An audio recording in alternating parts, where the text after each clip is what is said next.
그 밤 지켜보는 눈이 있었습니다. 한 남성이 손을 댄 후 길에 세워진 등신대가 쓰러집니다. 쓰러진 등신대를 발로 치우는가 싶더니 이번엔 다른 등신대를 밀칩니다. 부수기까지 하는데요. 등신대의 주인공인 여성과 이 남자, 무슨 사연이 있는 걸까요? 혹시 기억하십니까? 19년 전 실종된 전북대 수의대생을 찾는 등신대가 훼손되는 사건이 벌어졌습니다. 사건이 보도되자 등신대를 훼손한 남자에 대한 의혹이 쏟아졌습니다. 범인이 아니고는 이렇게 부술 수가 없겠구나. 그냥 내버리면 내버렸지. 그걸 왜 부셔? 남자는 이 사건과 어떤 관련이 있는 걸까요? 저분이시요? 그를 만났습니다. 19년 전 이윤희 실종 사건의 비하인드를 과연 들을 수 있을까요?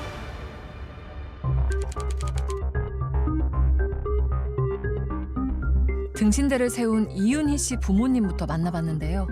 안녕하세요. 네, 만났어요? 네, 연락 드렸었는데. 2011년. 예. 네. 아, 등신대 요건가 보네요, 요거? 예. 집에 들어서자마자 그날 부서진 등신대가 보입니다.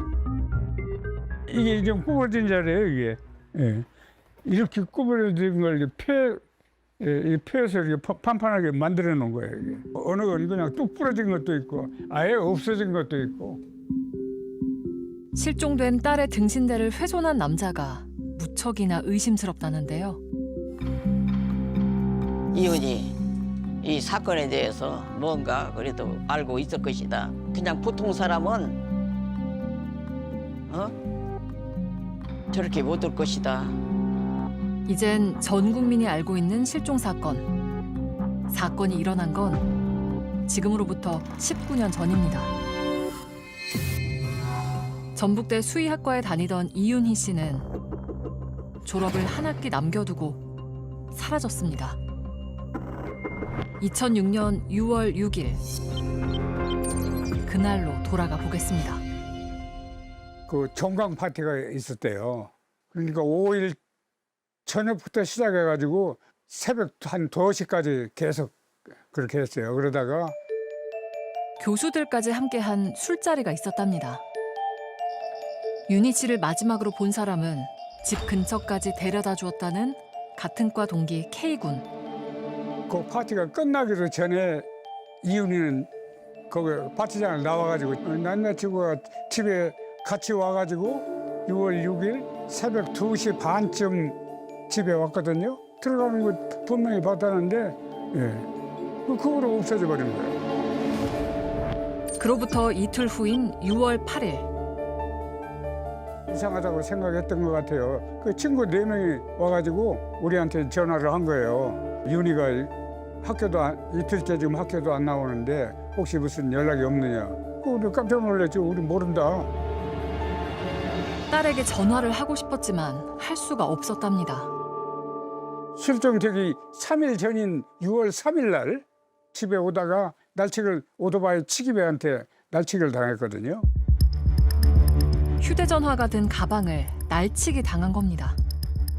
결국 K군을 포함한 친구 4명이 경찰을 대동하고 윤희 씨의 자취방 문을 강제로 열었는데요.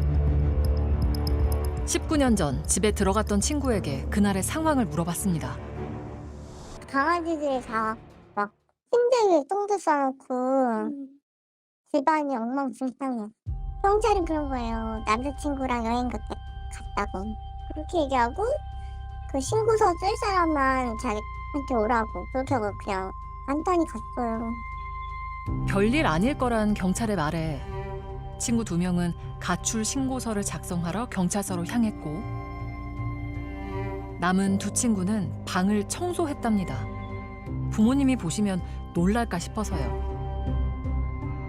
처음엔 부모님도 별일 아닐 거라 생각했답니다. 처음에 며칠은 설마 어디 돌아오겠지 이렇게 생각했어요. 그러니까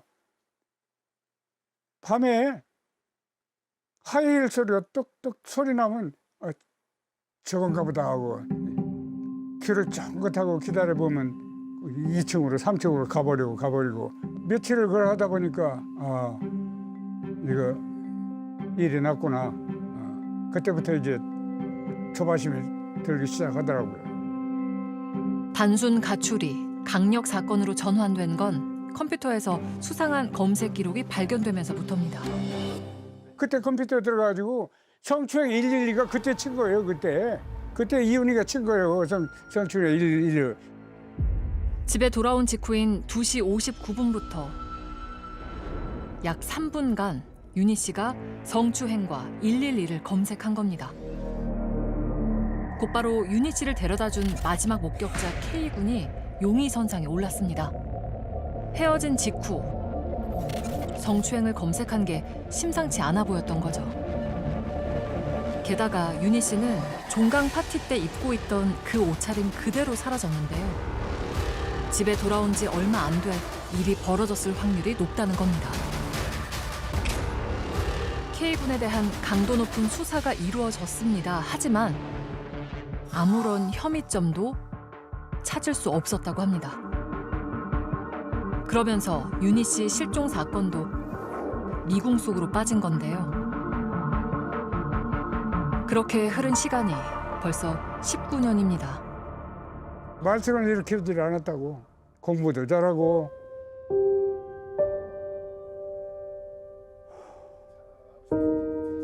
글쎄, 그렇게 사랑스럽더라고, 그렇게. 내가 집에 들어가기 전에 그 근처 치킨집에 들어가서 불러, 얘를. 이렇게 조금 먹어봐라. 먹이고 그랬다고, 그때. 기억을 떠올리기만 해도 웃음이 절로 나는 딸인데 대체 어디로 간 걸까요? 부모님은 오늘도 거리로 나섭니다. 여기 앉아. 모든 걸 포기하고 매달린 시간이 19년. 딸을 찾는 일도 이젠 힘에 부치는데요. 아흔이 다 된 아버지는 그래도 포기할 수 없답니다. 내가 할 수 있는 게 이런 거밖에 없으니까 할 수 있는 건 뭐 해야죠. 딸을 찾기 위해 그동안 안 해본 게 없는데요. 올해 4월부턴 등신대를 제작해 거리 곳곳에 세우기 시작했습니다. 뭐 전단지라든지 이런 건 이 받는 것도 싫어하고 이걸 실제로 해보니까 사람들에게 관심을 갖더라고요. 이게 시도하기 잘했구나 마음속으로 생각했던 차에 그 소중한 등신대를 부순 겁니다. 그런데 아버진 이 영상을 보자마자 이 남자가 누군지 한눈에 알아봤답니다. 이건 S군 틀림없다 그렇게 생각했지. S군이랍니다. 기억하십니까? 윤희 씨의 자취방을 찾은 4명의 친구. S군은 그중 한 명으로 윤희 씨의 대학 동기였는데요. 그 아들처럼 알고 열심히 이만큼 다녔다고요. 보시면 전혀 지가 뭐 전복죽도 사갖고 와서 어머니 아버지 잡수라고 오고. 전단지도 이렇게 돌리는 거, 그다음에 프라카트 붙이는 거 이런 거 작업도 같이 해주고 그랬어요. 그럼 그가 왜 19년이 지난 지금 윤희 씨의 등신대를 부순 걸까요? 그를 만나봐야겠습니다.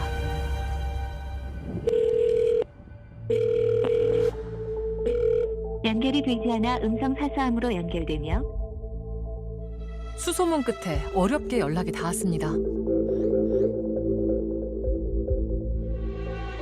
아직 시간이 더 필요하답니다. 그런데 나가겠습니다. 그가 우리를 만나겠답니다. 안 나오시는 거 아니겠지? 불안한 기다림이 길어지던 그때 저분이신가? 저분이신 거 없어요? 그가 나타났습니다. 일단 차에서 얘기를 나눠보기로 했는데요.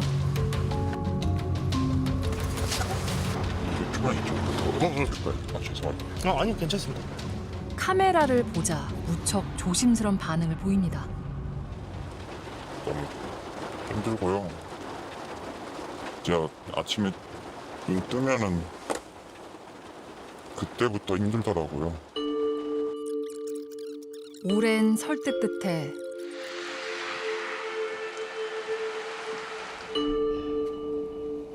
그가 카메라 앞에 앉았습니다.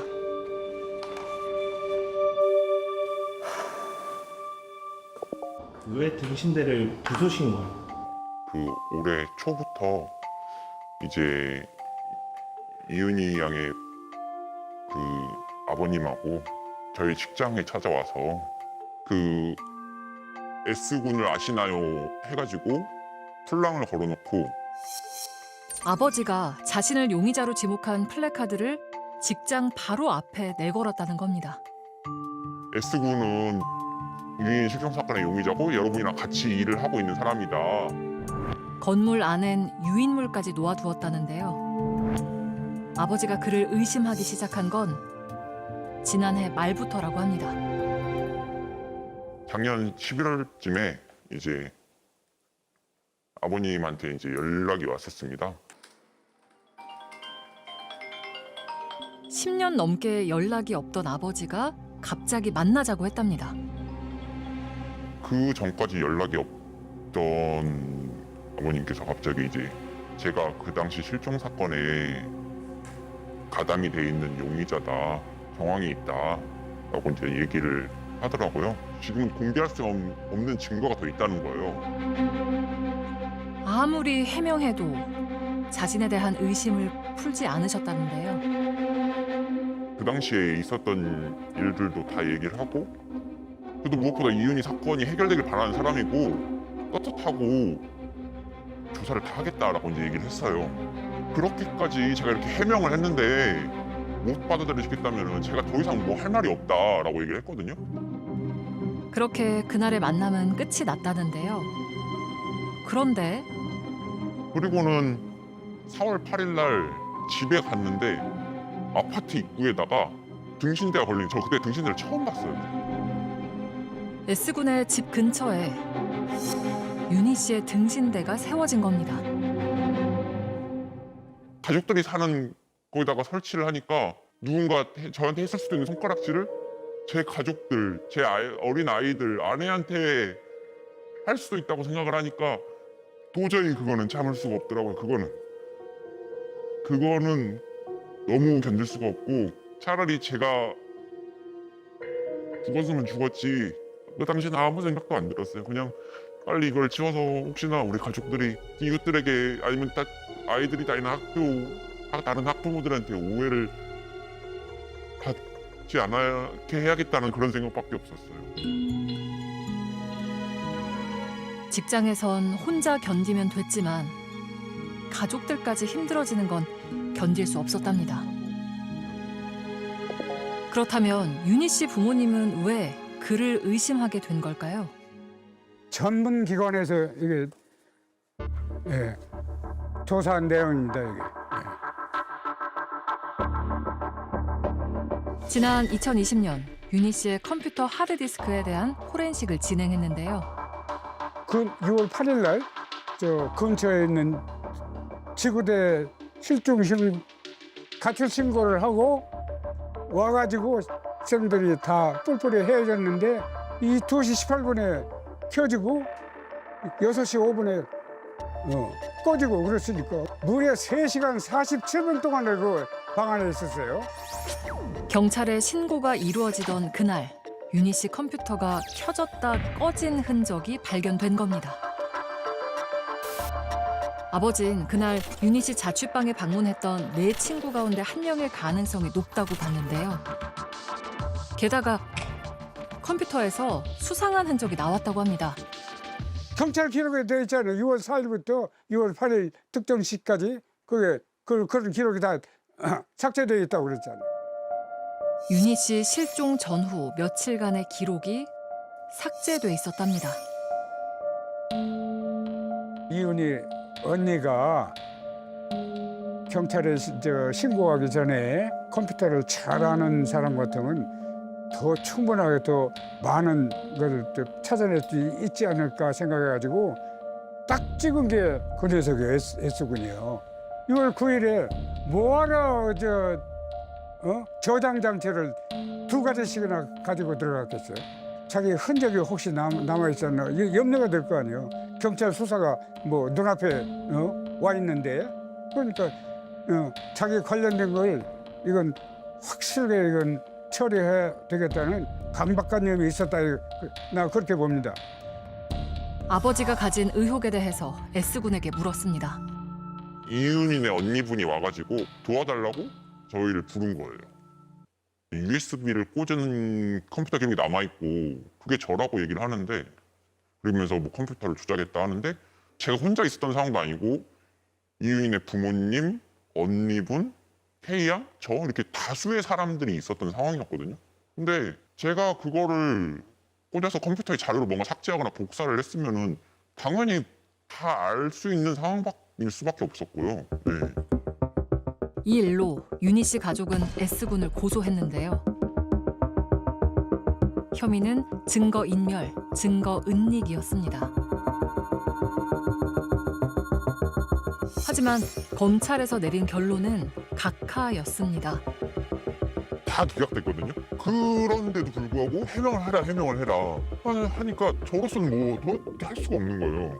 그래가지고 이거 수사하시는 장기미제 팀장님이 있어요. 제가 전화해가지고 제가 했던 일에 대해서 추면 수사 받겠다고 그래가지고 받기로 했어요.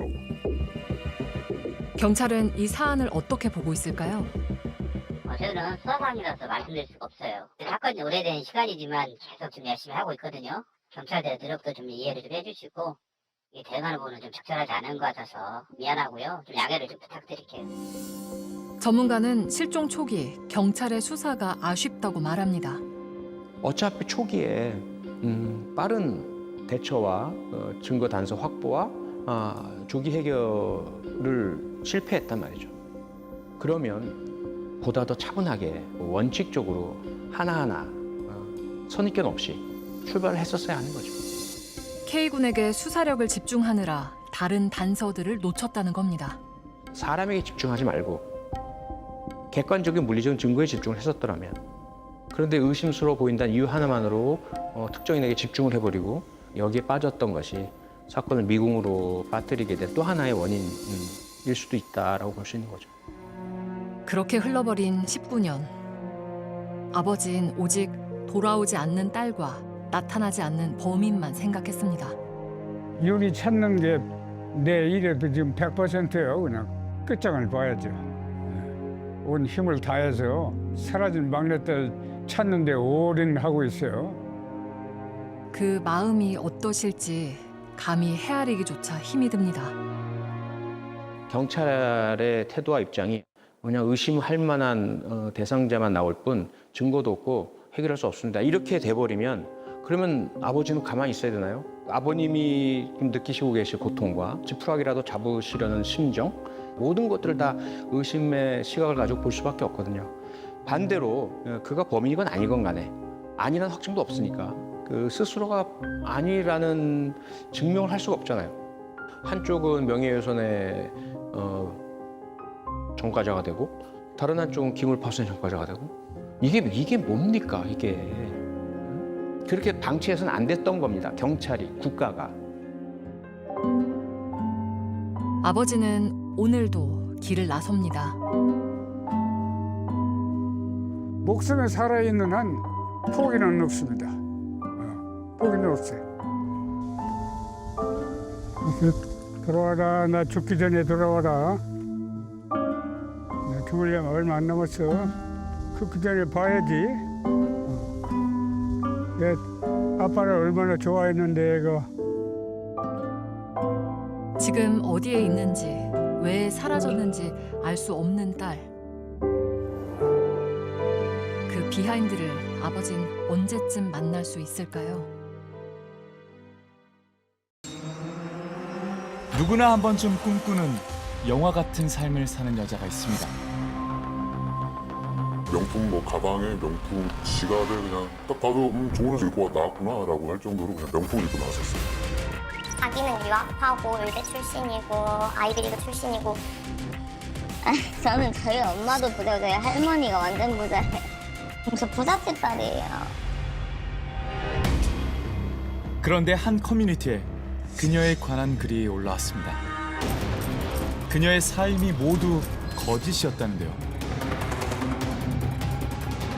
피해자만 있는 방이 454명이요. 이 사귀면 가락을 맞고 죽겠다. 10개 중에 10개 가짜입니다.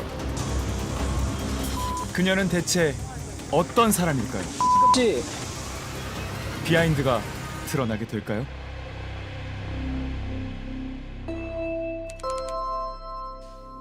그녀에게 감쪽같이 속았다는 사람을 만났습니다. 이 사람을 어떻게 이렇게 믿게 됐지? 저도 지금 생각하면 너무 좀 어이가 없는 상황이거든요. 본인의 스탠스가 진짜 장난 아니에요. 이래야 사기꾼이 되나 싶을 정도로 굉장히 단단해요. 2월 중순쯤에 우연찮게 보게 돼가지고 지난 2월 SNS에 솔깃한 글이 올라왔는데요. 명품 화장품을 60%나 싸게 판다는 겁니다. 본인이 중국에서 연구실에 있던 것들을 철수를 하면서 이제 개봉도 안 한 새로운 명품 화장품들을 저렴하게 그냥 판매를 하려고 한다라고 글을 올려서 저 같은 경우는 화장품은 100만 원 정도, 102만 원 정도 구매를 하게 됐고요. 중고거래 가방 같은 경우에 400만 원을 입금을 한 상황이에요. 그래서 총 500만 원?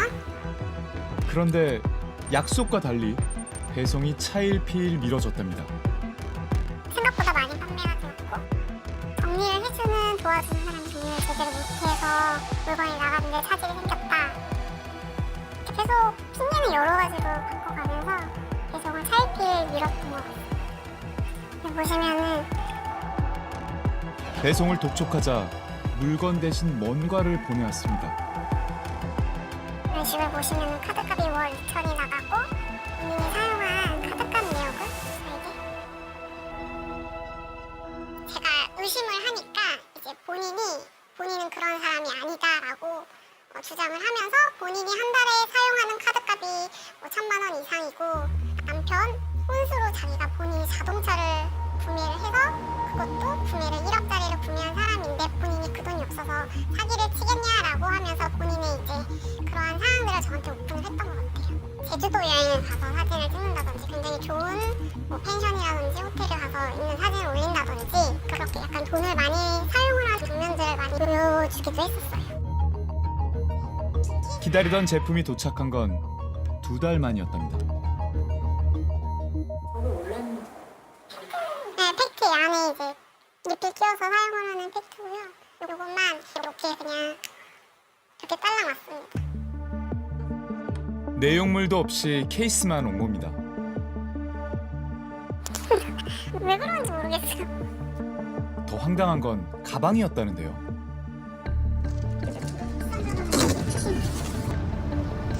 물건 받자마자 찍어놓은 이유는 가품이지 않을까라는 의심을 받기 전부터 했기 때문에 아니 큰 건도 보이세요? 게네틱 카드나 그런 건 있네.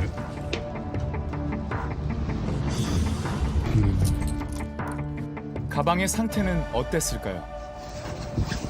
물건의 상태가 상당히 안 좋았죠. 저도 이렇게 들고 있으면 플러스 계속 이렇게 가방이 안 잠겨요. 잠그면 계속 열리는 상황이고 그러니까 이런 것들이 다 이렇게 떨어져 있는 조악한 상태에 가품이 의심돼가지고 명품감정원에 맡겨서 한국명품감정원에서 나온 감정 소견서인데요. 결과는 가품으로 나왔습니다.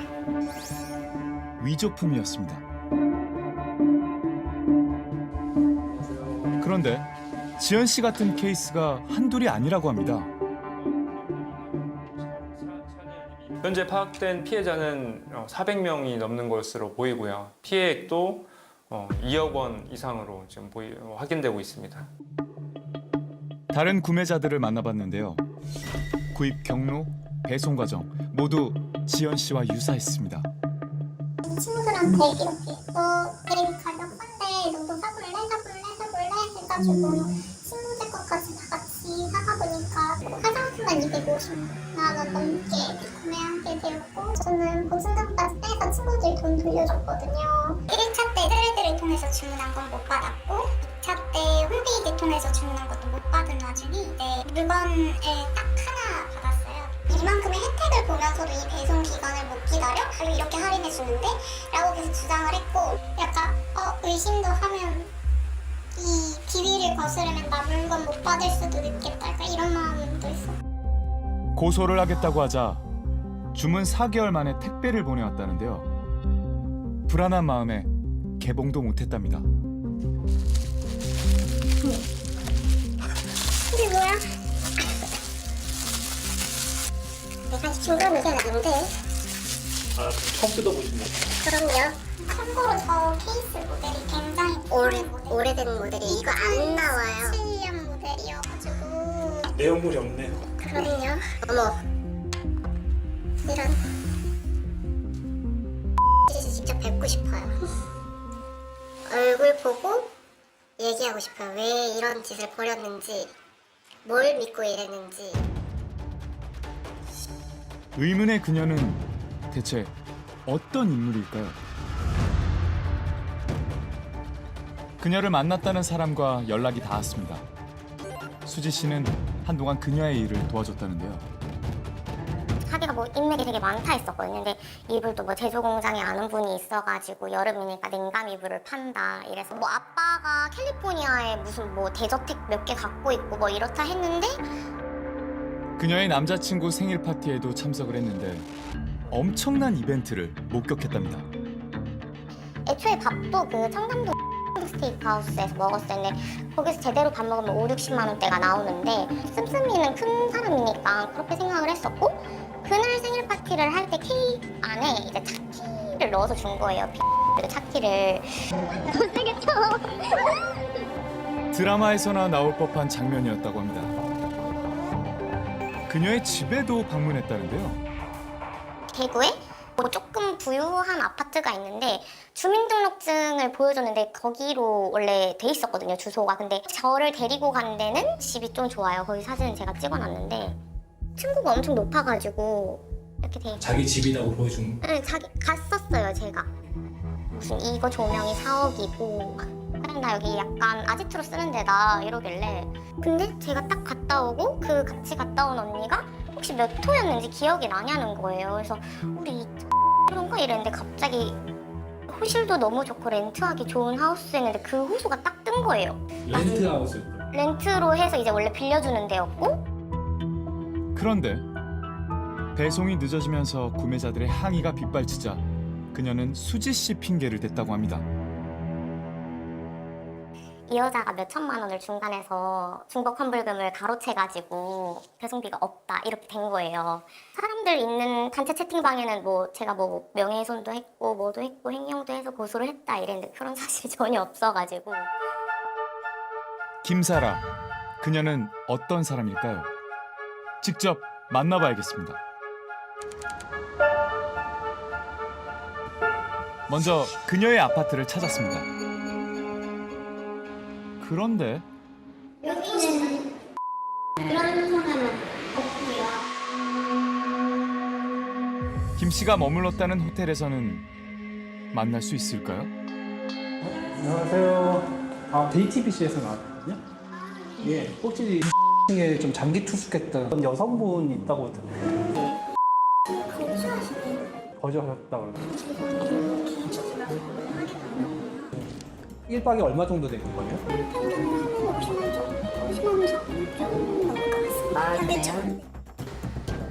쇼핑몰 홈페이지에 기재된 사업장 주소지에도 가봤는데요. 코퍼레이션이라는 회사 아세요? 혹시 뭐 이렇게 생긴 여자가 농장을 운영한다든지 그런 거 없었어요? 여섯 집이거든요. 여섯 집이 네, 여기 불서가 나서 근데 이런 언제부터 계셨어요? 10년 정도. 10년 정도. 그녀를 안다는 사람은 만날 수 없었습니다. 대체 어디에 있는 걸까요? 며칠 뒤 어렵게 연락이 닿았습니다. 네, 여보세요? 네, 안녕하세요. 씨 되세요? 네, 맞습니다. 비하인드라는 프로그램이고요. 그 저희 한번 언제 약속을 해서 뵙는 것도 광주경찰서 쪽으로 오실 수 있나요? 내일이요? 네, 12시 정도요. 내일 거기 조사 받으면 끝나거든요. 그럼 알겠습니다. 저희가 약속을 해서 내일 뵙는 걸로 할까요? 네, 알겠습니다. 제 자료도 다 드리고 제가 거짓말 안 했다는 것도 있고 경찰도 오염이 여러 번 받았거든요, 지금. 저도 억울해요. 다음 날 약속된 장소로 향했습니다. 그런데 현재 연결이 되지 않아 음성사서함으로 연결되었습니다. 이 소리 후 메시지. 만날 수 없다는 문자 메시지를 보내왔습니다. 기다려보기로 했는데요. 잠시 후 경찰 조사를 받고 나오는 그녀를 만날 수 있었습니다. 안녕하세요. 통화했던 윤석수씨예요. 혹시 모든 사람들이 저 행방을 찾고 있는 상황이거든요. 문자 받으셨죠? 묵묵부답입니다. 혹시 지금 많은 사람들이 수많은 이 제보자와 피해자를 찾고 있는 상황에서 저희가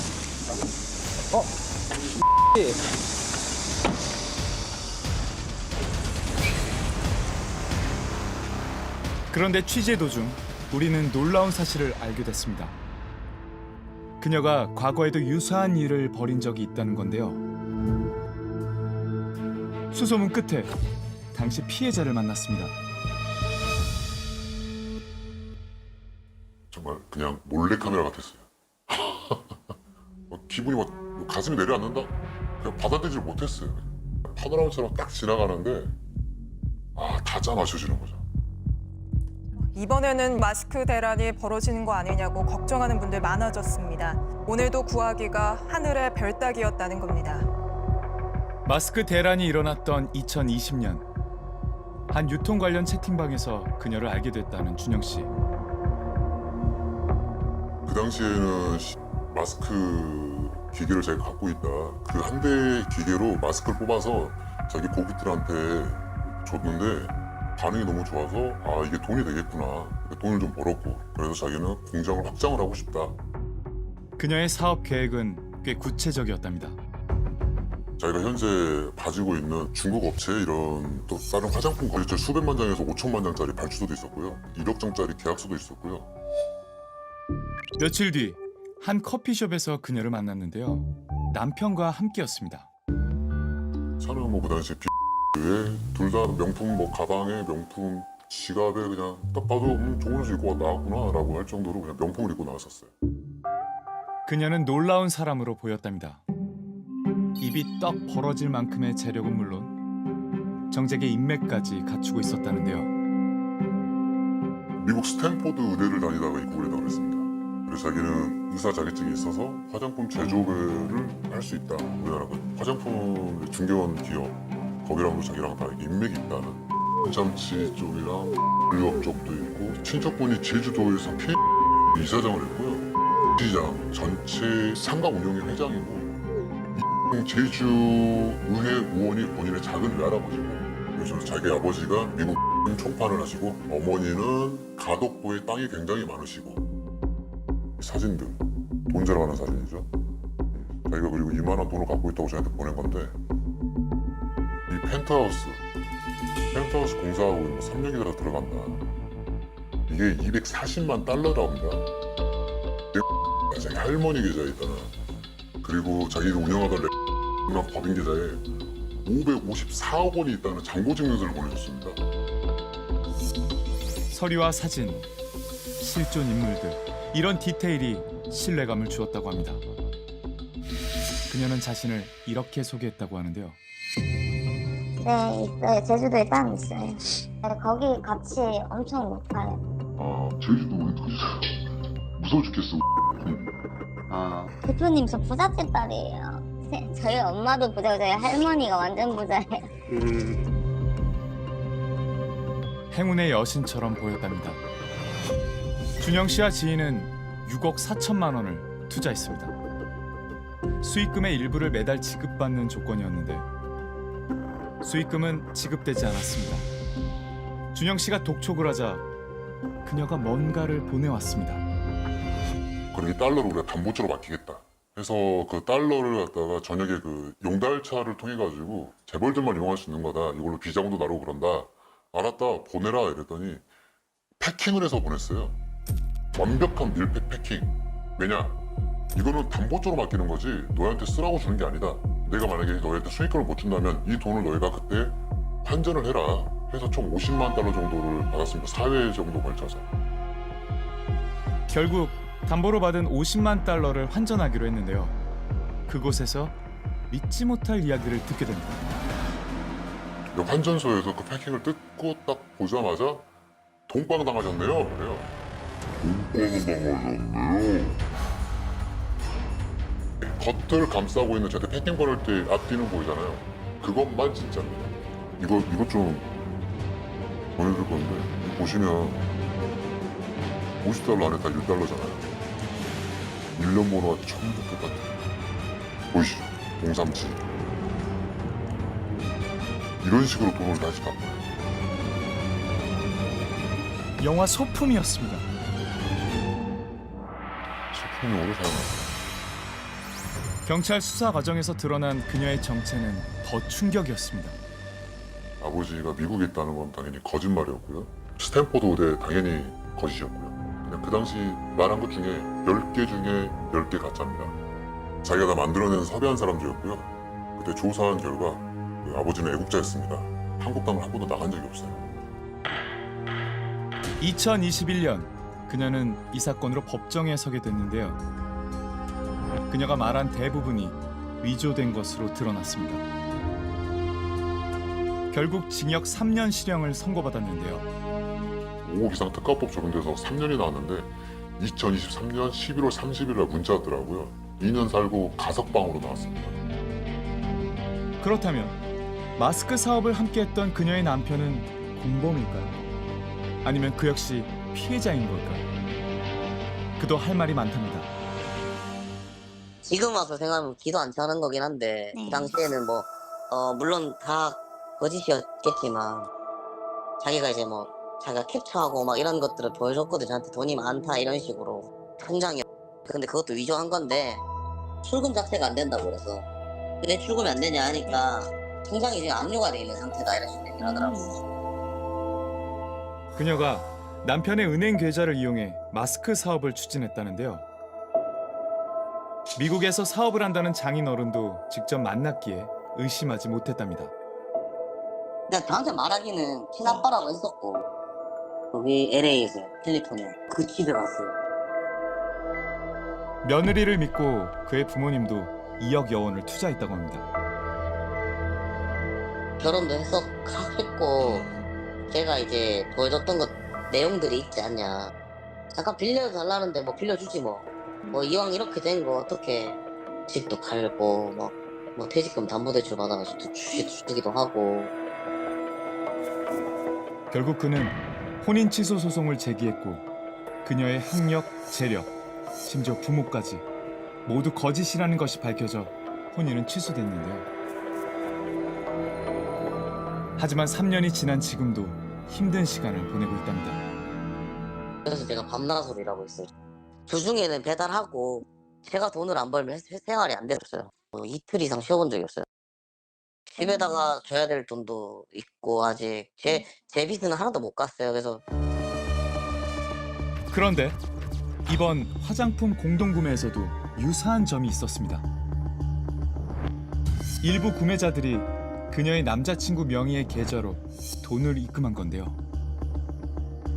제가 씨한테 전액을 입금했으니까 환불을 받을 줄 알았는데 이 사람은 자기 돈이 없다라고 주장을 하고 있어요. 사건이 불거지자 남자친구는 자신은 무관하다는 입장을 밝혔는데요. 계좌만 빌려줬을 뿐 운영에는 개입하지 않았다는 겁니다. 그의 말은 사실일까요? 경찰서에서 남자친구를 만날 수 있었는데요. 네? 어떤 일로 오셨어요? 그는 지금의 상황이 무척 당혹스럽다고 하는데요. 왜 저한테 그러세요? 한테 갔어요. 아니 의견이 다르다니까요. 의견이 달라요? 네. 그래서 따로따로 조사받고 계세요? 결혼한 거 아니에요? 억울한 게 있다 약간 이렇게 생각하시는 한국이요. 한국이니까.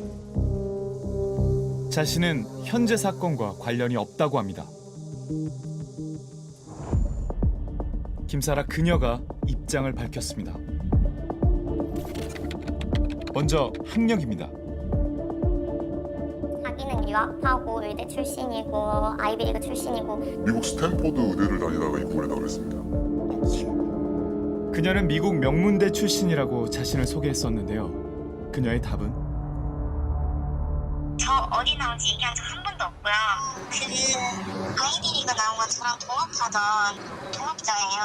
그분이 홈페이지 대표로 돼 있고요. 책임 판매자도 돼 있고. 하지만 홈페이지상 대표는 김사라 본인이었습니다.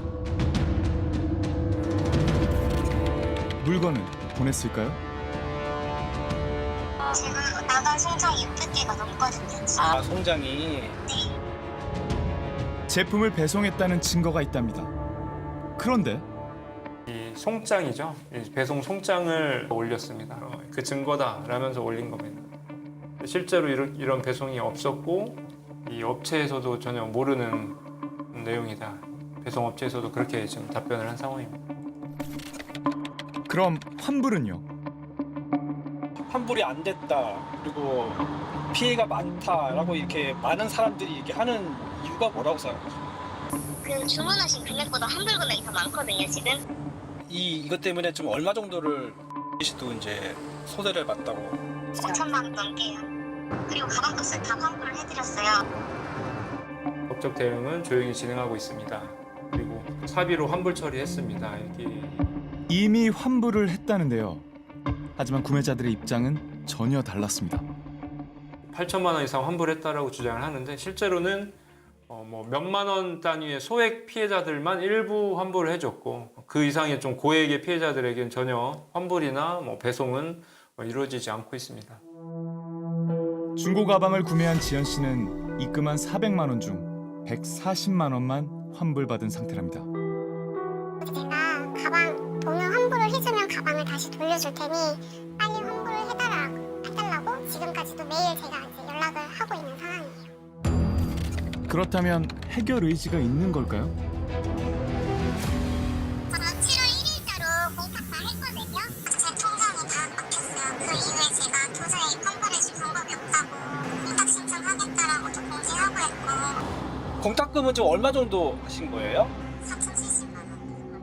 제가 공탁 걸면은 인사적으로는 나중에 그 연락하시면 그 법원에다가 통장 사본 내서 수령하시면 된다라고 했는데 그걸 또 사기래요.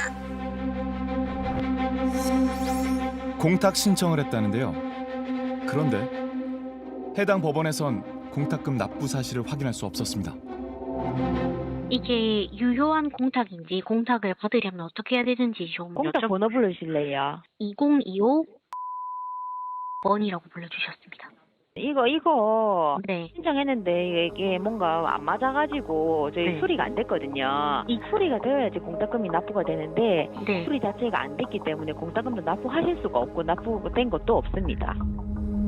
사실 이제 공탁이라는 것은 이제 피해자들, 채권자들의 소재를 알 수 없거나 환불을 해주고 싶은데 받지 않거나 이런 사정이 있을 때 할 수 있는 게 공탁입니다.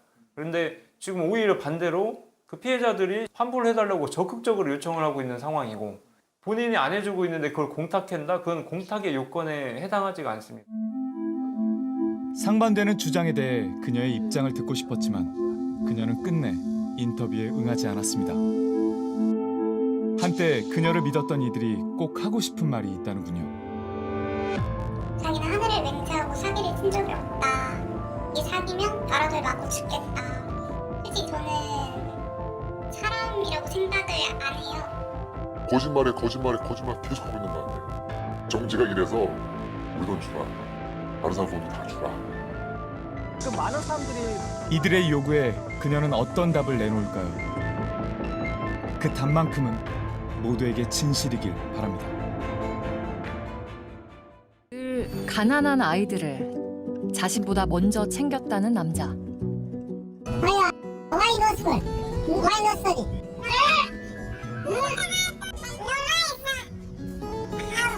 No study? No study, no learn. 그가 운영하는 공부방은 아이들로 가득했는데요. SNS에 올라온 영상을 보고 사람들은 후원금을 보냈습니다. 그런데 믿을 수 없는 영상이 올라왔습니다. 예, 말 그대로 미라클 베이비입니다. 저한테는 첫 번째 얘기입니다. 제가 55살인데요. 55살인데요? 예, 첫 번째 얘기입니다. 저는 자식 없이 살다가 갈 줄 알았는데 아기가 태어났습니다. 아이고. 남자가 아빠가 되었다는데요. 아기 엄마의 정체가 충격입니다. 공부방에 다니던 올해 14살의 소녀. 예, 요새 먹고 자고 그래서 아주 행복합니다. 그리고 그냥 병원에 있으면 그래서 제가 또 살펴주고 하니까 아유 자기가 그냥 공주님 된 것 같다고 아주 좋아합니다 요새. 14살 소녀를 임신시키고 버젓이 영상을 올린 50대 한국인 남자. 그 비하인드는 무엇일까요? 영상 속 남자를 잘 안다는 사람을 만났습니다. 야, 정말 아이를 사랑하는구나. 그리고 또 부지런함. 와, 이렇게 할 수가 있나 사람이? 그래서 그런 부지런함 그런 거에 대해서 저는 신뢰를 했죠. 아, 이 사람 정말로 괜찮은 사람이라고 생각을 했기 때문에 또 이런 자리에서 인터뷰까지 할 줄은 정말로 저도 몰랐습니다. 맨 처음 이상함을 느낀 건 무릎에 소녀를 앉힌 사진이 올라오면서부터랍니다. 그랑 둘이 공부방 화장실에서 샤워를 한다는 얘기가 있었어요. 단둘이. 그래 아이들이 목격을 했대요. 후원자들은 분노했지만 그는 무척 당당했다는데요. 저와는요 개인의 문제입니다. 개인 문제를 제가 왜 사과를 해야 됩니까 그분들께? 제가 범죄를 저질러서 처벌받아야 된다고 하면요 처벌하시면 되죠. 후원하시는 분들도 후원하기 싫으면 안 하시는 겁니다. 논란의 중심에 선 50대 유튜버. 그를 만나봐야겠습니다. 필리핀 남부의 민다나오. 마닐라에서 비행기로 2시간 거리입니다. 도심을 벗어나자 완전히 다른 풍경이 펼쳐집니다. 아까 거기랑 많이 다르네. 과거 쓰레기 매립지였던 곳. 가난한 사람들이 사는 마을입니다.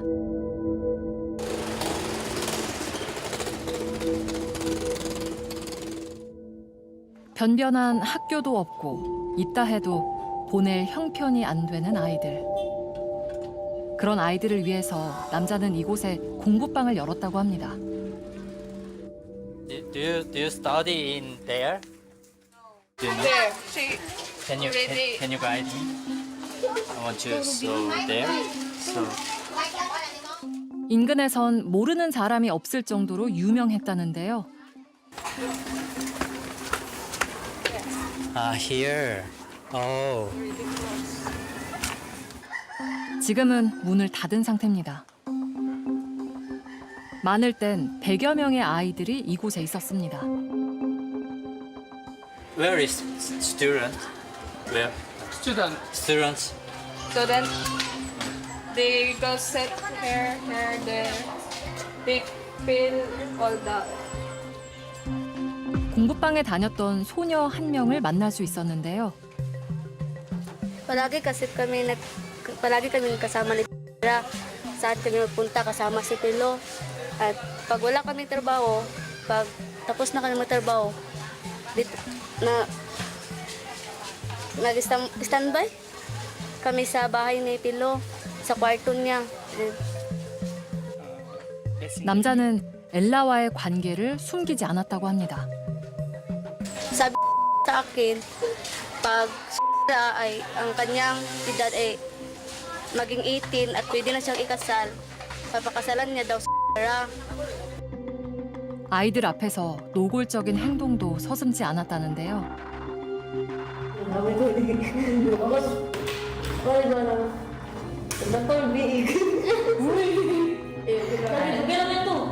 Sabi ni okay lang ba si papatong dito sa kanya at gagawin nila yung nasa TV na something. 아기 엄마가 된 14살 소녀는 어떻게 지내고 있을까? Hello. Is here house? Can I come in? Okay. Hi. 집 안으로 들어서자 아기가 보입니다.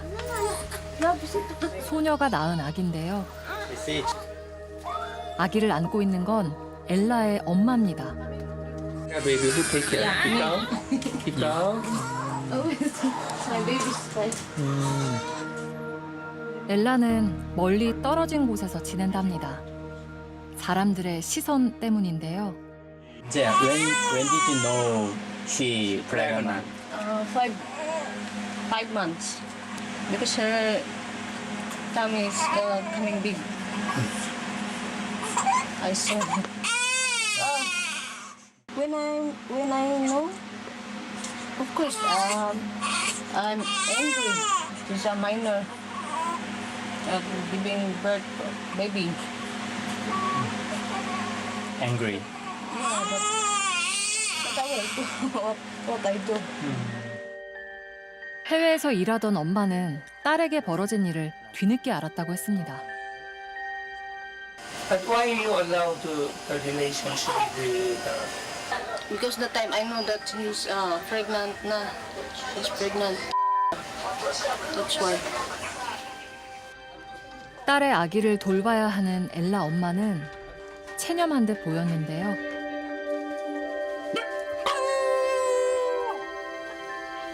그런데 그날 밤 마을 입구에서 뜻밖의 인물을 만났습니다. 요즘 어디서 지내요? 아기 엄마 엘라였습니다. That's why I'm told you guys went here too. 소녀는 한국에서 온 제작진을 다시 집으로 데려갔습니다. 아기가 보고 싶어서 밤에 집에 왔다고 합니다. I didn't know that I was pregnant, but I was shocked that my stomach is getting bigger and bigger. That's why I tested pregnancy test and I found out I'm pregnant. And my stomach is 5 months. Scared.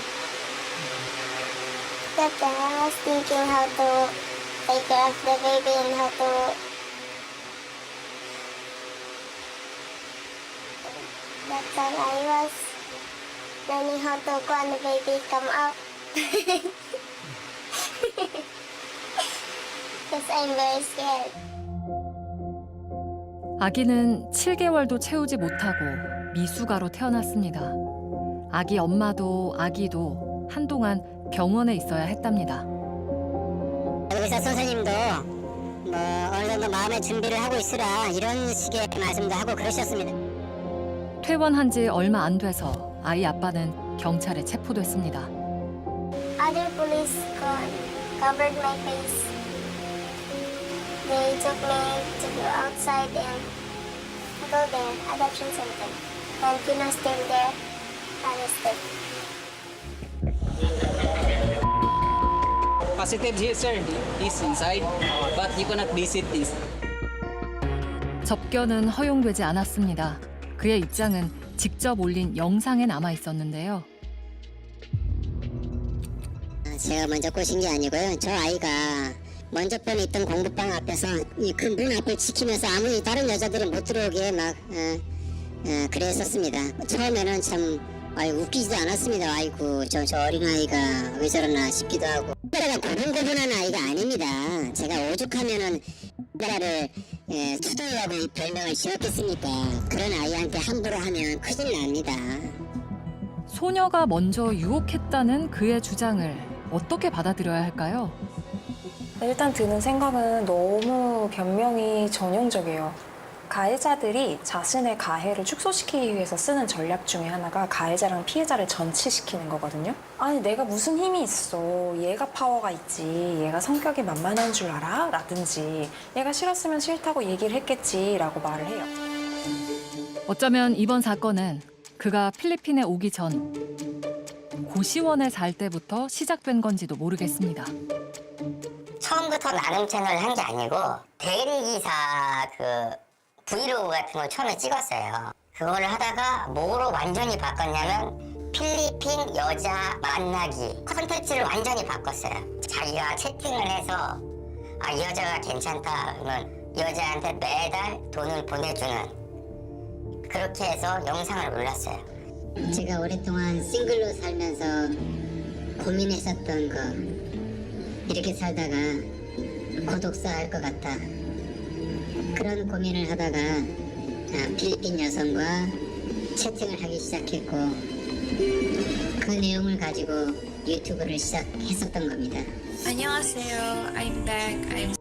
I'm here to talk about actually I asked Oppa to buy me refrigerator. 채팅으로 알게 된 필리핀 여성에게 돈을 송금하는 콘텐츠는 인기가 좋았습니다. 예, 투표 시작하겠습니다. 제가 물어봤습니다. 냉장고를 산 적이 있느냐고. 그랬더니 아직까지 냉장고를 사본 적이 없답니다. 영상이 높은 조회수를 기록하자 그는 아예 필리핀으로 건너갔는데요. You are 17 years old. 네. 촬영 대상은 어린 소녀였습니다. 태블릿. 영상의 제목은 50대 싱글남, 젊은 필리핀 여자 만나기. 안녕하세요. Your sister? 그 즈음에 만난 게 당시 12살 엘라였습니다. 남잔 빈민가에 공부방을 열었고 엘라와 그녀의 언니는 공부방에 다니며 영상에 출연했습니다. Today you are Thank you very much. 감사합니다. 공부방에 오는 아이들은 200페소, 우리 돈으로 5,000원 정도의 용돈을 받았습니다. 아이들은 더 많이 몰려들었고 그 모습은 매일 라이브로 방송됐는데요. 영상을 본 사람들은 마음에 드는 아이를 지목해서 후원하기도 했습니다. 13. I heard if you join the studying house, they give the transportation fee and then the allowance. Tama? How much do you give? Mga 200. I have sponsor. 1 month is 2K. 1 month, 2K. 그래서 총 61만 4,400페소가 모금이 됐습니다. 예, 그 돈으로 우리가 여기로 이사 올 수 있었습니다. 그렇게 모인 후원금으로 공부방은 나날이 번창했습니다. 공부방으로 하면서 녹음을 했어요. 우리가 만약에 그게 하고 본인하고 이제 신혼방이라는 걸 알았으면 후원을 안 했어요. 아기를 낳고 출생 신고를 하고 영상까지 버젓이 올린 건 믿는 구석이 있었기 때문인데요. 한국하고는 좀 법체계가 다릅니다. 필리핀하고는요. 피해자가 나 피해 안 받았다라고 하는데 어떤 피해가 있는 겁니까? 이성적인 관계만 성립이 된다는 것은 12살까지 그런 것이고요. 제가 범죄를 저질렀다고 생각하시면 경찰에 신고하시고 처벌하시면 됩니다. 하지만 그가 놓친 게 있었습니다. 필리핀의 성관계 합의 가능 연령은 2022년 16세로 상향됐습니다. 한 남자의 어긋난 욕망으로 한 소녀의 인생도 달라졌습니다. Good future for Megan. For baby. How about for you? I want to continue my study. 남자의 공부방이 문을 닫았고 바로 옆에 또 다른 공부방이 문을 열었습니다. 이곳에서도 매일 라이브 방송을 하고 후원금이 도착합니다. 이런 방식에 내재된 위험을 후원 채널을 운영하는 유튜버들도 인지하고 있었는데요. 한국 40대, 50대들이 열광하는 게 내가 만약에 40대예요. 내가 중학생들하고 채팅을 할 수 있을까요? 불가능해요. 근데 필리핀 아이는 그게 아니에요. 왜냐? 일단 기본적으로 학용품도 없고 아무것도 없는 아이들이에요. 이 사람도 그걸 뭐 충분히 도와줄 수가 있어요. 그러면 개인 연락처를 먼저 받고 처음에 1,000페소 보내줘요. 그 다음에 이제 막 500페소 보내주고 그러다가 여기서 정말로 난 너의 속옷을 보고 싶다. 그럼 뭐 너한테 2,000페소 좀 지켓으로 보내겠다. 그렇게 해서 이제 보내줘서 하는 사람도 분명히 있어요. 감사합니다. Okay, 감사합니다. You use that. 감사합니다. 감사합니다. 감사합니다.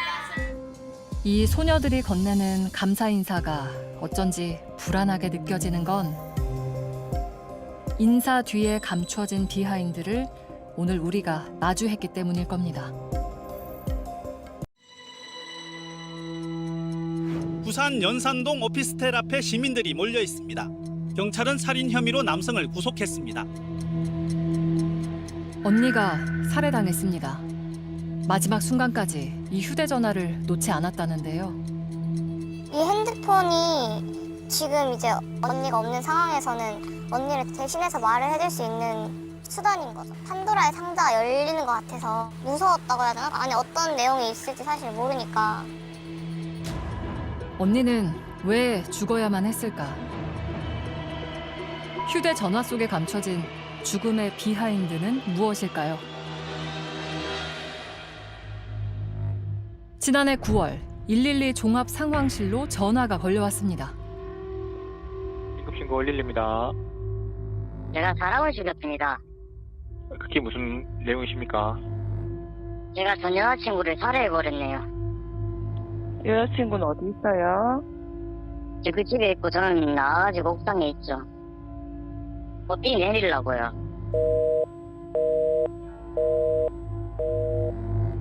담담한 목소리로 살인을 고백한 남자는 건물 옥상에 앉아 있었습니다.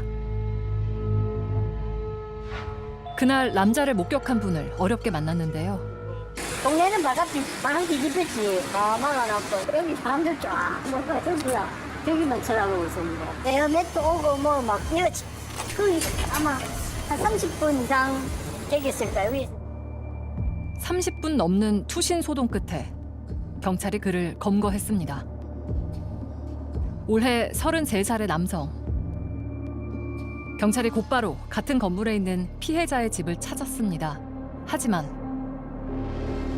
어머니는 딸의 마지막 모습을 잊을 수가 없습니다. 도착했을 때 이미 심정지 상태였다고. 하얀 베드가 빨갛게 젖어서 물들어 있더라고요. 백지창처럼 얼굴이 하얗게 핏기 하나 없이 해가지고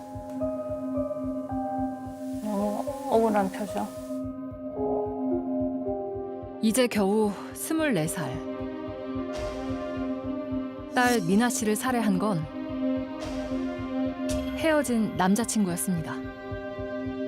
제가 전 여자친구를 살해해버렸네요. 이게 언니 휴대폰인데 사망하기 직전까지 바로 쓰던 핸드폰입니다. 저는 휴대폰을 열면은 중요한 자료가 많을 거라고 생각하고 있었어요. 휴대폰에 있는 내용을 포렌식을 해달라 경찰한테 요청을 했는데 그건 자기들이 해줄 수 없는 일이라고 하면서 그냥 돌려주더라고요. 핸드폰을 풀어야겠다라는 생각 생각밖에 없어서 그냥 일단 사설 업체를 찾아갔죠. 포렌식으로 열린 휴대전화엔 충격적인 영상이 담겨 있었습니다.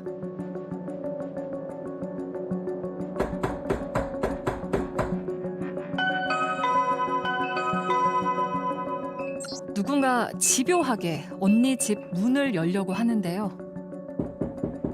헤어진 남자친구입니다.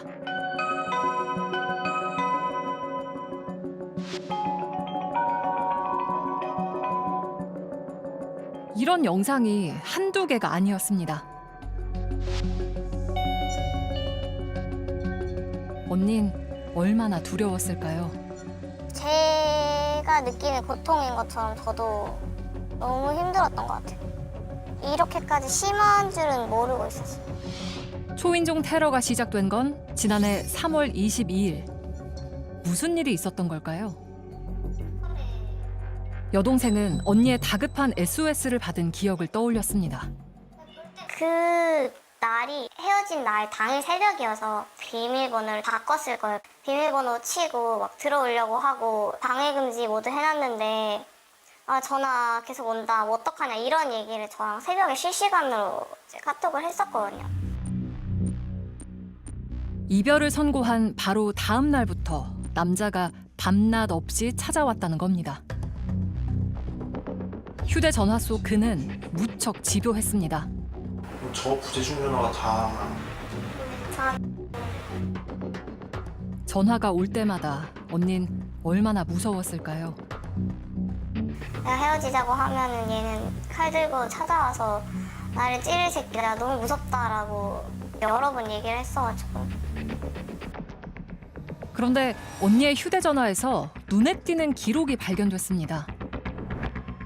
언니가 심리 상담을 받은 건데요. 가족에게 미처 하지 못한 이야기가 있었을까? 동생이 심리 상담센터를 찾았습니다. 처음 왔을 때가 작년 3월 29일이죠. 언니가 이곳을 찾은 건 헤어진 지 일주일 후.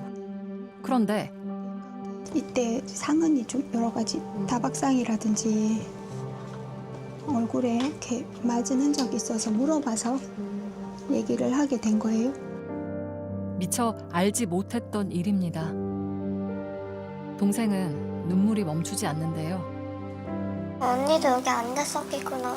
언니가 힘들었겠다 이런 생각이 들어가지고. 결국 언닌 경찰에 신고했습니다.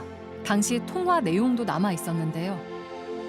병원에 가서 상해 진단을 받았고 데이트 폭행까지 다 잡아서 하고 싶은데 그 가해자가 그 증거인 제 휴대폰을 완전 박살 내버렸거든요. 증거 자료로 제출하면 포렌식 같은 뭐 수사가 가능한 거예요. 경찰에 신고한 건 총 3차례입니다.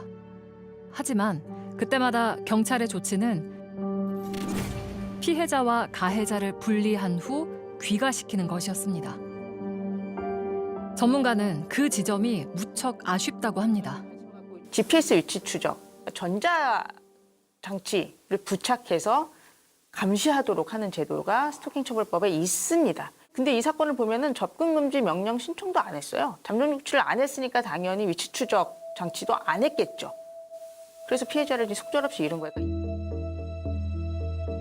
결국 견디다 못한 언니는 집을 나와 임시 피난처에 몸을 숨겼습니다. 당시 긴급 주거 지원을 도와준 담당자는 언니를 기억하고 있었는데요. 처음에 만났을 때 사실 기억이 굉장히 생생한데 그냥 한눈에 보기에도 와 진짜 마르신 분이다 이렇게 느껴질 정도였거든요. 다리도 되게 앙상할 정도다라고 이제 느낌이 들었었고 입안이 닫혀서 말하는 게 조금 불편해요라고 표현을 하시긴 하셨거든요. 당시 언니 미나 씨는 체중이 10kg 가까이 빠진 상태였습니다. 제가 가장 특징적으로 기억나는 게 뭐냐면 저는 안전하게 이별하고 싶었어요 라는 아예 그 딱 특정한 단어를 말씀을 하셨거든요. 안전하게 이 사람이랑 점점점 멀어질 방법을 혼자서 그렇게 열심히 강구를 하셨던 것 같아요. 그게 사실 엄청 인상적이었어요. 미나 씨의 휴대전화에도 끝내 이루어지지 못한 안전 이별에 대한 소망이 담겨 있었습니다.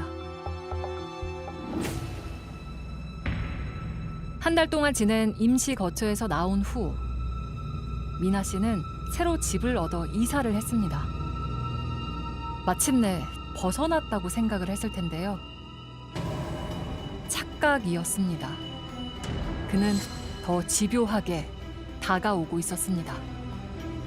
연락처가 다 차단당하니까 자기 주변 지인들 번호로 또 문자나 전화를 해서 저 친구 누군데 연락 좀 받아달라고 내가 너무 힘들어합니다 뭐 이런 연락을 지인들을 동원해 연락을 하는가 하면 홈마켓 아이디까지 알아내서 연락 좀 봐라 이런 식으로도 진짜 일상생활이 안 될 정도로 너무너무 괴롭혔고 그냥 어떻게 해서든지 그러니까 알바하는 사장님 번호도 막 알아가지고 하고 한번 만나게 해달라고 할 정도로 어떻게 쓰든 방법과 수단을 안 가리고 자기가 뭔가를 하기 위해서 다 그렇게 하더라고요.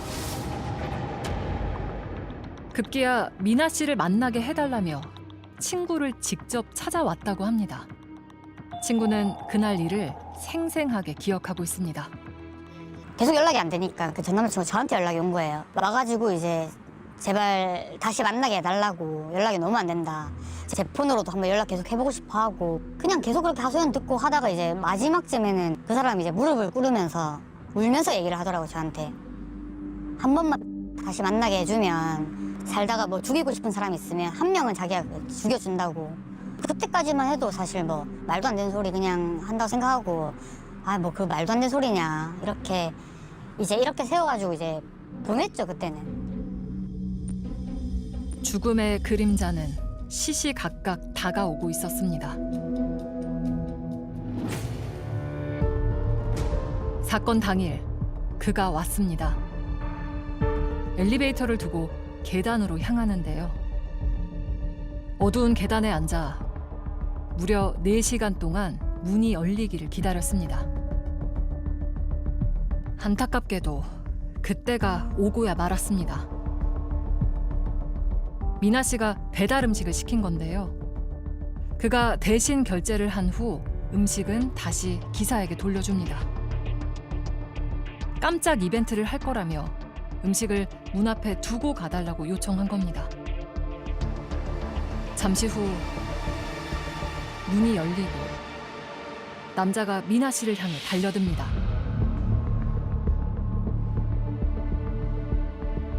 살해 장소는 현관문 바로 앞.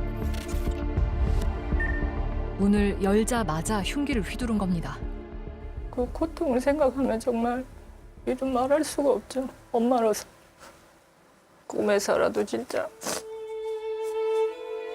꽉 안아주고 싶고 만져보고 싶고 사랑한다고 얘기하고 싶고.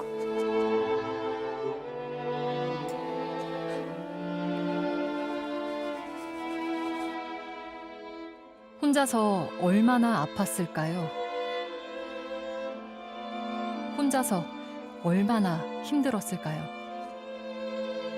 매일 보고 매일 밤에 울어요. 보고 싶어서.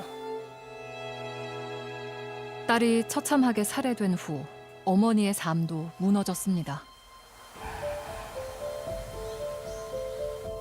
이거는 자기 전에 먹는 수면제랑 오전에 먹는 우울증약, 또 이거는 암 수술 받고 먹는 호르몬 억제제. 네.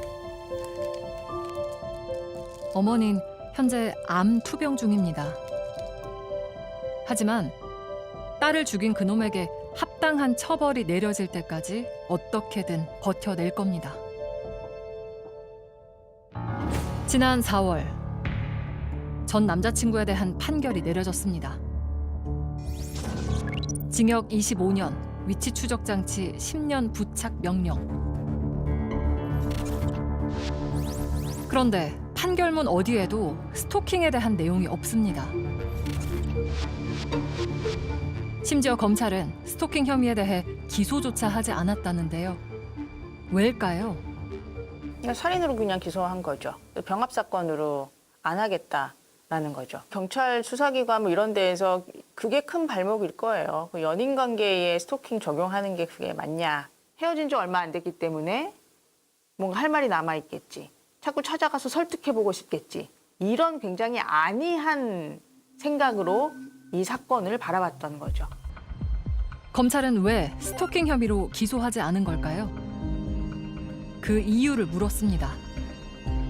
지금 저희가 접수된 거는 1월 달로 돼 있거든요. 이 사건만 있는 게 아니라 좀 더 긴급한 사건들이 많아서 그러신 것 같은데 검사님께서는 이제 기록 검토 중이시거든요. 10달이 지난 지금까지도 검토 중이랍니다. 그런데 더 기막힌 일이 벌어졌습니다. 그냥 그 당일에 바로 사건 조회하니까 항소장을 이미 냈더라고요. 바로 그냥 끝나자마자 바로 항소장 냈더라고요. 사실 항소를 해도 저희 쪽에서 먼저 항소를 해야 되는 게 맞는데 그러니까 사람을 죽여놓고 다시 사회에 나와서 살아갈 생각을 한다는 게 너무 어이가 없죠, 진짜. 대체 무엇이 억울해서 항소를 한 걸까요? 자신에게 내려진 처벌이 너무 무겁답니다. 반성하고 있으니 형을 깎아달라고요. 그는 수차례 반성문을 제출했는데요. 반성문의 수신인은 모두 존경하는 재판장님이었습니다. 판사한테만 반성문을 내놨더라고요. 뭐 미안하다. 다시는 이러지 않겠다. 저희 가족들한테 사과한 적도 한 번도 없거든요. 말로 반성한다고는 누가 못해요. 태도로서 전혀 그렇게 보이지 않는데 자꾸 반성을 한다고 하니까. 항소심 재판이 시작됐습니다. 어머닌 꼭 전하고 싶은 말이 있다는데요. 제 억울한 심정을 얘기를 해야 되겠다 싶어가지고 탄원서를 적어왔습니다. 죽기 전 우리 딸은 피고인에게 400회가 넘게 스토킹 피해를 입었고 급기야 치밀하게 범행을 계획한 피고인에 의해 잔인하게 살해되었습니다. 1심의 재판 과정을 돌이켜보면 지금도 그때 받은 상처가 아립니다. 부디 딸이 살해되기 전 겪어야 했던 고통도 양형에 반영해 주십시오.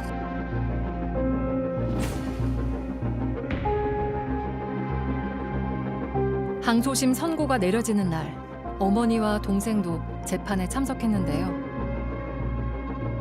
동생의 손에는 주인을 잃은 휴대전화가 들려 있습니다. 25년보다는 무거운 형을 반드시 받고 무기징역을 선고받기를 간절히 바라는 마음으로 왔어요. 떨리기도 하는데 저도 엄마랑 똑같이 무기징역 나올 거라고 믿고 있습니다. 그 간절한 바람은 과연 이루어졌을까요? 1심보다 5년 늘어난 징역 30년. 위치 추적 장치 부착 명령은 기각됐습니다. 이런 범죄를 중단하는 데 있어서 가장 중요한 원칙은 가해자를 제재하는 겁니다. 가해자 그냥 마음대로 휘젓고 다니고 피해자 찾아다니고 쫓아다니고 결국 살해하고 이거 지금 첫 번째 일입니까? 가장 피해자에게 가혹하고 가장 가해자에게 관용스러운 국가가 바로 한국입니다. 전 남자친구는 형이 무겁다며 또다시 상고했습니다. 이 소식을 딸에게 어떻게 전해야 할까? 잘했지? 응? 엄마가 더 잘해주지 못해서 미안해. 엄마가 네 원한 꼭 갚게 해줄 테니까 마음 편히 있어. 살아서도 살해된 후에도 인정받지 못한 고통. 그 비하인드가 수면 위로 올라올 때까지 남은 가족은 꼭 버텨낼 겁니다. 불이 났습니다. 하루아침에 차가 없어졌어요. 여기도요. 너무 화력이 세서 뜨거워서 물을 뿌릴 수가 없는 거예요. 죽여달라고 했던 사람들의 명단이 있어요. 사람을 빨리 죽여달라. 칼로 찔러 죽이고 불을 질러라. 죽었냐 살았냐. 엎어져 있는 나를 망치로 3번 땅땅땅 쳤다는 거예요. 이은혜 사건이나 고유정 사건, 그 사건은 사건도 아니라고 생각해요. 사실 저는 그 여자들보다 더 독하다고 생각해요. 이 모든 사건의 비하인드가 과연 그녀일까요?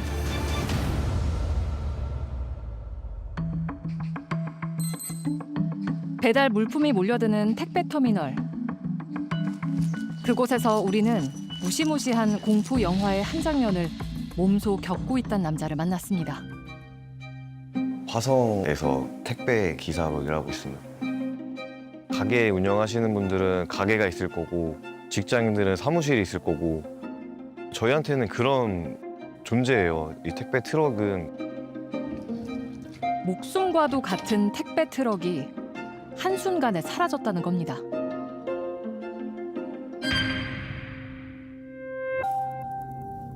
사건의 시작은 한 통의 전화였습니다.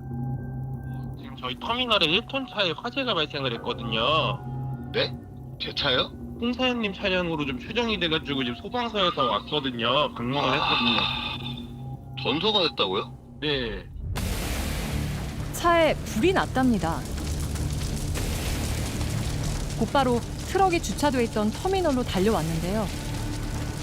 와서 보니까 저렇게 돼 있던 거예요. 다 타고 뼈대만 앙상하게 남았습니다. 그냥 하루아침에 차가 없어졌어요. 이렇게. 그냥 진짜 처참했어요. 이게 내 차가 맞는지 믿기지도 않았고 그 가슴이 아픈 느낌이 딱 들어요. 완전히 뼈대밖에 없었던 모습이라서. 참담한 심정이었다는데요. 그런데요, 뭔가 이상했답니다. 그날 주차된 차들이 많았는데 유독 사현 씨 트럭에만 불이 난 겁니다. 얼마 안 가서 의문이 풀렸습니다. 예, 화재 조사를 한 다음에 연락을 주시기로 하셨는데 한 1주에서 2주 정도 걸렸던 것 같아요. 그래서 그 후에 연락이 온 게 자연발화가 아니라 이건 방화 사건이다. 그날 새벽 주차장에 차량 한 대가 들어서는가 싶더니 불빛이 번쩍입니다. 누군가 불씨를 트럭에 던진 건데요. 불이 크게 번지나 했는데 다행히도 금세 잦아듭니다. 그런데 도망치던 방화범이 다시 돌아옵니다. 그는 무척이나 집요해 보입니다. 새벽 3시부터 4시 반까지 계속 1시간 넘게 불을 지르고 있더라고요. 어떻게든 트럭을 전소시켜야만 하는 이유가 있는 것처럼 보였다는데요. 결국 방화범은 목적을 달성했습니다. 대체 누가 왜 이런 짓을 한 걸까요? 한 달 만에 범인이 잡혔습니다. 그런데 홍사연 씨 되시나요? 네네. 아, 경찰관인데요. 네. 혹시 씨라고 아세요? 몰라요. 씨라고는 몰라요? 네. 전혀 모르는 사람이었답니다. 일면식도 없는 이가 왜 그토록 집요하게 불을 낸 걸까요?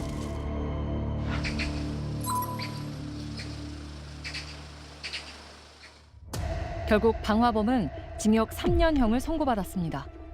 그런데 이때부터 더 기가 막힌 일이 벌어집니다. 그러고 나서 4월 달에 연락이 한 통 누구한테 오더라고요. 모르는 사람한테.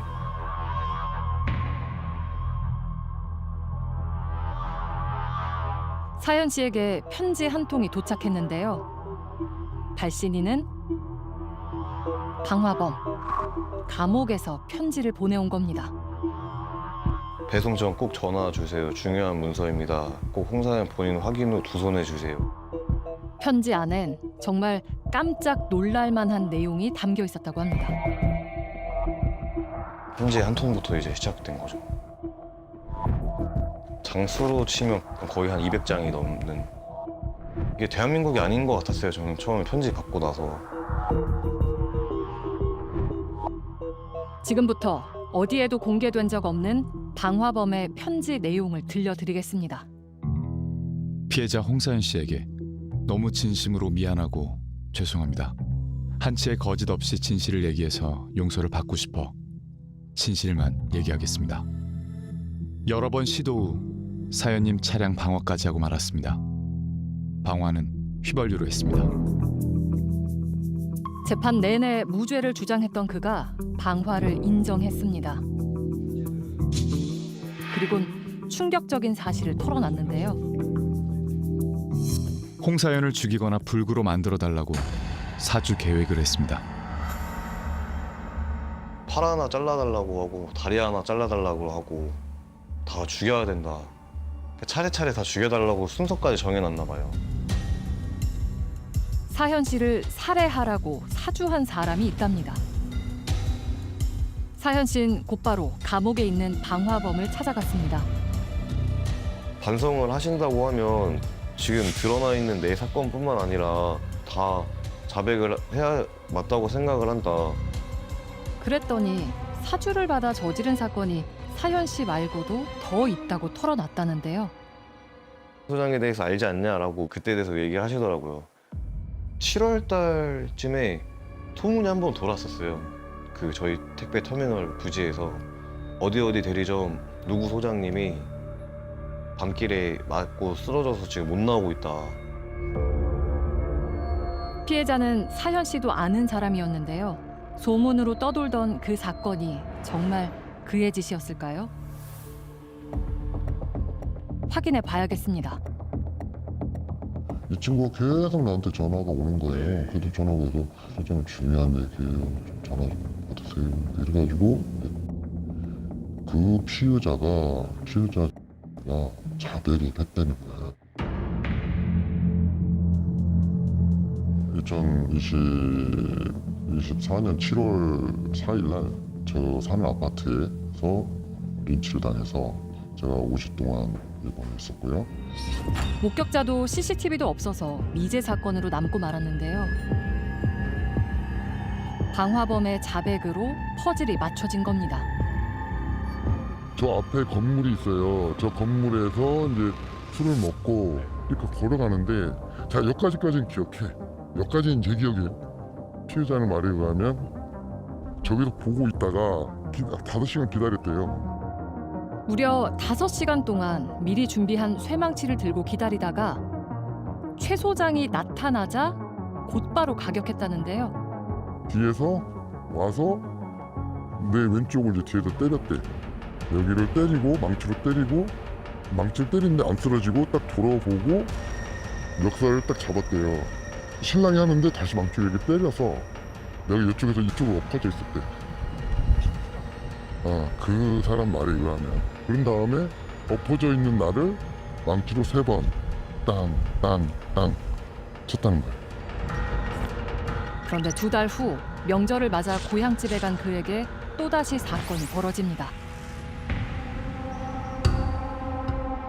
17일 날이 명절날이에요. 그래서 저녁에 한 11시 반쯤 이렇게 누웠어요. 저희 아버님이 화장실 나가면서 소리가 나니까 나가봤더니 막 TS탄 대면으로 나가봤더니 불이 너무 화력이 세서 뜨거워서 물을 뿌릴 수가 없는 거예요. 근데 그것보다는 집으로 불이 옮겨오는 거예요. 불이 난 겁니다. 집에서 펑 소리가 나가지고 저희 00시 36분에 신고해서 화재가 최성기 완전히 불이 돌아가지고 불이 많이 난 상태다. 차량 블랙박스엔 누군가 다녀간 흔적이 남아 있었는데요. 한 10분 전쯤에서 한 2건 정도 사고 감지돼서 그 블랙박스가 작동된 적이 있어요. 그런데 어두워서 어떠한 것을 찾을 수는 없었어요. 이 사건 역시 의문으로 남았다는데요. 그런데 이 일 역시 방화범 조 씨가 사주를 받아 저지른 짓이라는 겁니다. 추석 때 무조건 고향집에 가니까 가서 저녁에 잘 때 몰래 집에 들어가서 불을 지르라고 했어요. 범행을 사주한 사람은 최 소장의 시골집 내부 구조까지 상세히 알려줬다는데요.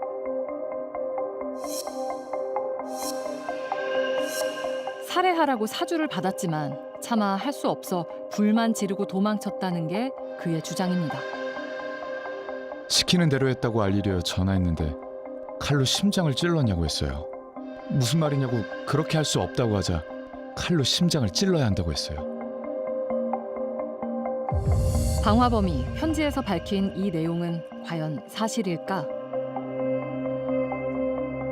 전문가에게 편지 분석을 의뢰했습니다. 현재로 봐서는 꽤나 신빙성이 있어 보여요. 이야기들을 쭉 놓고 보면 첫 번째는 즉흥적으로 지어냈다고 보기에는 되게 나름의 논리성이 있어요. 논리적이고 통일성이 있는 주장들이거든요.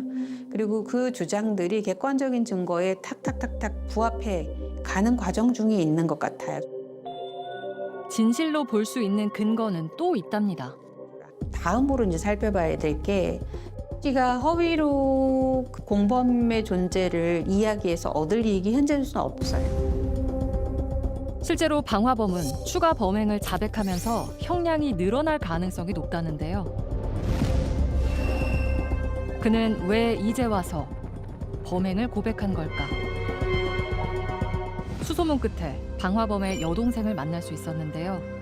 그녀 역시 편지를 보고 무척 당황했다고 합니다. 저는 놀랬죠. 놀랬고 믿지도 않았고 벙쪘고 꿈인가 싶기도 했고 남들이 봤을 때도 오빠의 증언뿐밖에 없기 때문에 믿지 않을 수도 있습니다. 근데 저도 똑같은 생각을 했어요. 이게 진짜 맞는 건가? 거짓말하는 건 아닌가?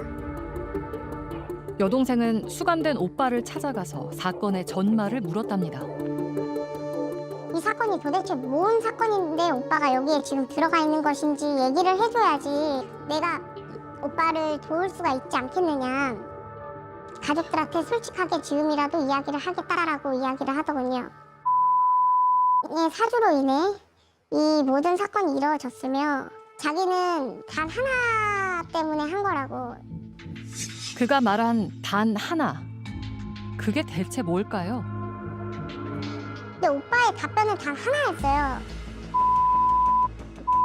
나 너무 힘들어했고 너무 사랑해서 범죄를 저지른 거죠. 오빠한테 너 신이야. 그랬더니 그렇다고 봐야지 라고 얘기를 해요. 너무 사랑해서 그랬답니다. 이 소설 같은 이야기를 어떻게 받아들여야 할까? 우린 방화범을 직접 만나보기로 했습니다. 지금부터 들으실 내용은 접견 당시 그가 한 말을 그대로 옮긴 것입니다. 진짜 너가 나를 위해서 해줄 수 없냐 그러면서 징역에서 쓰는 영치금 넉넉히 주고 제가 출소 때까지 자기는 열심히 일하고 돈 벌어서 출소하게 되면 멀리 바다가서 같이 살자고. 제가 만약 구속된다면 바로 혼인신고한다고 했습니다. 그렇게 수많은 약속을 했어요. 결혼을 약속했답니다. 너가 이렇게 해줘서 이렇게 풀어주면 아무도 없는 데서 나랑 둘이 살자. 근데 이 사건으로 인해 너가 잡히게 되면 너를 믿을 수 있게 바로 혼인신고서를 제출을 하겠다. 그 이야기를 해서 이제 오빠는 믿고. 그녀의 결혼 약속을 믿고 시키는 대로 했다는 겁니다. 범죄까지 불사하게 만들었다는 대단한 사랑. 지금부턴 그 얘기를 들어봐야겠습니다. 2022년 8월 9일 장하연과 사귀게 되었습니다. 저는 장하연을 만나면서 전 배우자와 딸아이 모든 걸 잃고 이혼했습니다. 가정까지 저버릴 만큼 그녀에게 푹 빠져 있었다는데요. 일단 오빠가 너무 사랑했던 여자고 그 여자 아니면은 뭐 죽을 생각까지 했었었거든요. 나는 얘 아니면 난 죽어도 된다라고까지 이야기를 했던 여자이기 때문에. 그런데 인생의 마지막 사랑이라고 여겼던 그녀가 돌연 모습을 감췄답니다. 장하연은 연락이 안 됐고 만남을 계속 요청했지만 모두 거절당하고 볼 수가 없었습니다. 그렇게 아픈 시간을 보내던 어느 날 갑자기 그녀가 찾아왔답니다. 2024년 6월 26일 갑자기 찾아와서 마음은 제가 너무 미운데 자기 몸이 절 원한다면서 자기가 너무 힘들다. 문제를 해결해 준 다음에 우리 같이 살자고 했습니다. 문제를 해결해달라. 장하연이 이번 일을 자기가 시킨 대로 해준다면 우리 같이 살 수 있다면서 우리 다시 사랑하자고 했습니다. 하지만 사랑의 약속은 끝내 지켜지지 않았고 그녀에게 최후 통첩을 했습니다. 약속을 지키지 않으면 모든 걸 털어놓겠다고요. 하지만 마지막 편지는 반송돼 왔고 조 씨는 배신감에 자백하게 됐다고 합니다. 이 마지막 편지에 그의 감정이 고스란히 드러난다고 전문가는 말합니다. 주장이 사실이라고 놓고 보면 는 공범에게 이용당하고 버려진 거거든요. 공범이 더 이상 자기에게 낭만적인 감정을 가지고 있지 않다는 걸 가 아주 강렬하게 깨달은 순간인 거죠. 그러니까 사랑 때문에 속은 거예요. 그 감정이 배신감으로 바뀌어 있는 상태인 것 같고요. 그래서 그 배신감을 해소하고자 고군분투하는 사람처럼 보입니다. 그를 사랑에 눈멀게 만든 여자, 그녀는 대체 어떤 인물일까? 장하연은 현재 방화 및 살인 미수 교사 등의 혐의로 구속된 상태인데요. 지금까지는 한쪽의 의견만 들었었으니까 들어본 얘기로는 거의 뭐 그럴싸하기는 한데 이게 또 완전 반대에 있는 입장이니까요. 그녀의 입장이 궁금합니다. 구치소에 있는 그녀를 대신해 가족에게 연락을 취했는데요. 여보세요? 네, 안녕하세요. ATBS에서 연락드렸습니다. 휴재를 원하지 않고요. 다시는 전화하지 마십시오. 가족분들 입장에서도 하실 말씀이 있으실 것 같아가지고 궁금해만 하시고요. 저희는 할 말 없습니다. 어떤 말 해드릴 수 있는 말도 없다고 전달해 주셨거든요. 만약 그녀가 범행을 사주했다면 그럴 만한 이유가 있었을까? 장하연은 당시 홍사현 씨가 일하던 택배 대리점의 소장이었는데요. 고율의 수수료를 뗀 게 일단 또 컸죠. 그 당시에 평균적으로 다른 대리점들은 뭐 8%를 받는 분들도 계셨고 거의 다 10%였거든요. 어느 날 저희한테 그냥 종이 하나 이렇게 들이밀면서 사인해라 라고 하면서 15%로 노동조합에 가입을 했어요, 다. 택배 수수료로 갈등을 빚은 후에 차에 불이 났다는 겁니다. 그렇다면 머리를 가격당한 최 소장은 어땠을까요? 두 사람은 과거 동업 관계였다고 합니다. 저한테 이제 돈을 빌려봤잖아요. 빌려봤는데 계속 내 돈을 준다 해놓고 나를 바꾸더라고. 그래서 제가 바로 민사소송을 들어간 거예요. 피해를 입은 두 사람 모두 장하연과 금전적 갈등이 있었는데요. 그렇다고 이런 끔찍한 범행을 사주할 수 있을까요? 방화범의 여동생은 최근 낯선 서류 한 장을 발견했다는데요. 내가 오빠 무슨 생명보험 들고 있어? 그랬더니 무슨 소리야? 아 그거 나 다치거나 아플 때 보상받을 수 있게 종합보험 들어준 거야. 특이한 건 수익자가 가족이 아닌 장하연이었다는 사실입니다. 아 이거 꽤 돈 많이 나오는 보험이다. 근데 이거 보상 하나도 없는 거고 죽어야지만 탈 수 있는 건데 이거 왜 들어놓은 거냐고. 만나던 남자들마다 다 그 생명보험을 지금 들고 있다라고 이야기를 하더라고요. 그런데 방화범 말고도 생명보험에 가입한 남자가 더 있었습니다. 그 소장이 저도 계약자가 그 소장이었고 수익자도 그쪽이었거든요. 그래서 저는 피고인데 이런 보험 계약은 일반적인 걸까요? 세 건이 각각 200만 원이에요? 네, 맞아요. 와. 전문가조차 처음 보는 케이스라는데요. 지금 이제 보험 가입으로만 보면 좀 특이한 보험 가입이다. 대부분 가처분 소득의 10% 정도가 최대한이 아니겠느냐. 이제 이분 같은 경우에 거꾸로 우리가 대입을 해보면 이분이 만일에 600만 원 정도 보험료라고 낸다고 생각해 보면 CEO들, 소위 말해서 상장사 CEO들이 가입하는 정도의 보험료 수준이에요. 특이한 보험 가입은 나중에 이게 보험 사고, 보험 범죄로 사실은 이렇게 변형될 가능성이 항상 있어요. 그래서 이제 조금 이건 왜 이렇게 가입되어 있지라고 생각이 되는 거죠. 이해하기 어려운 생명보험에 가입한 남자는 한 명 더 있었습니다. 그 전에 같이 이제 결혼해서 사는 친구가 있었는데 그 보험 처음에 들게끔 한 것도 계약자하고 수익자, 피보험자만 그 전에 살던 남자. 전 남편. 그리고 그 계약자는 그 소장이고 수익자도 소장입니다.